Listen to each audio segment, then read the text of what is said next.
നമസ്കാരം കൂട്ടുകാരെ, ഞാൻ പീറ്റർ ചുള്ളു. ഇന്നത്തെ വീഡിയോ അതായത് 25/4/2026 വൈകിട്ട് സ്വർണ്ണവില നോക്കുമ്പോൾ സ്വർണ്ണവില മാറ്റമില്ലാതെ തുടരുകയാണ്. അതേസമയം റബ്ബർ വില വീണ്ടും 1 രൂപയാണ് കൂടിയിരിക്കുന്നത്.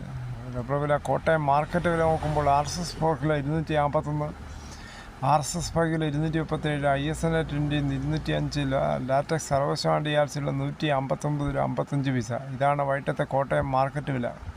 കൊച്ചി വില നോക്കുമ്പോൾ RSS 4 കിലോ 251, RSS 5 കിലോ 237. ഇതാണ് വൈകിട്ടത്തെ കൊച്ചി വില. ഒട്ടുപാൽ നോക്കുമ്പോൾ 80% DRCയുള്ള ഒട്ടുപാൽ കിലോ 152, 60% DRCയുള്ള ഒട്ടുപാൽ കിലോ 114. ദേശവില നോക്കുമ്പോൾ ബാങ്കോക്ക് RSS 4 കിലോ 256 31 പൈസ, RSS 5 കിലോ 255 രൂപ 87 പൈസ. ഇതാണ് വൈകിട്ടത്തെ റബ്ബർ വില. അതുപോലെ സ്വർണ്ണവില നോക്കുമ്പോൾ സ്വർണ്ണം 22 ക്യാരറ്റ് 14,120, ഒരു പവന് 1,12,960. അതുപോലെ 24 ക്യാരറ്റ് 15,404, ഒരു പവന് 1,23,232. അതുപോലെ 18 ക്യാരറ്റ് 14,553, ഒരു പവൻ 92,424. ഇതാണ് വൈകിട്ടത്തെ സ്വർണ്ണവില. സ്വർണ്ണമാക്കിയാകുമ്പോൾ സ്വർണ്ണത്തിൻ്റെ പരിസ്ഥിതി ഉറപ്പാക്കി വാങ്ങിക്കാൻ ശ്രമിക്കുക.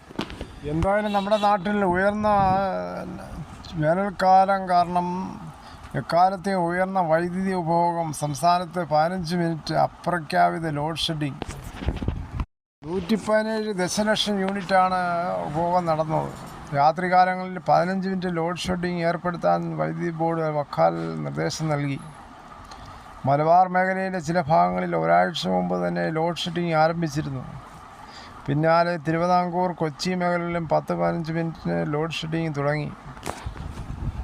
ഇപ്പോൾ മിക്ക വീട്ടുകളിലും AC ഇലക്ട്രിക് വണ്ടികളും ധാരാളമുണ്ട്. അതനുസരിച്ച് കറണ്ടിൻ്റെ ഉപയോഗവും കൂടുതലാണ്. കൂടാതെ കുക്കിങ്ങും മറ്റും കറണ്ടാണ് ഉപയോഗിക്കുന്നത്. ഇൻഡക്ഷൻ കുക്കർ വഴി ചില വീട്ടുകളിൽ സോളാർ സൗകര്യങ്ങളുണ്ടായതോടുകൂടി ഈ കുക്കിങ്ങിനും ഇൻഡക്ഷൻ കുക്കറും മറ്റും ഉപയോഗിക്കുന്നതും വൈദ്യുതി ഉപഭോഗം ധാരാളമായി കൂടിയിട്ടുണ്ട്.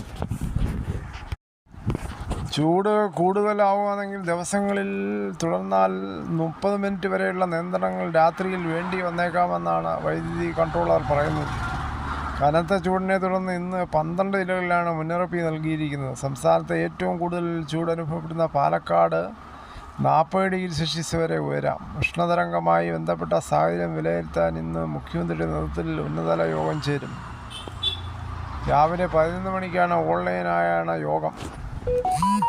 മിക്ക സ്ഥലങ്ങളിലും ജലത്തിൻ്റെ പ്രശ്നങ്ങളുണ്ട്. പഞ്ചായത്ത് തോറും ഇപ്പോൾ വെള്ളം വേണ്ടുന്നവർക്ക് അടിച്ചു കൊടുക്കുകയാണ്. ഇതിനിടെ 29 മുതൽ ചെറിയ മഴകൾ ഉണ്ടാവാനും സാധ്യതയുണ്ടെന്നാണ് പറയുന്നത്. സൂര്യതാപമേറ്റ് കൊട്ടാരക്കര കുഞ്ഞിക്കോട്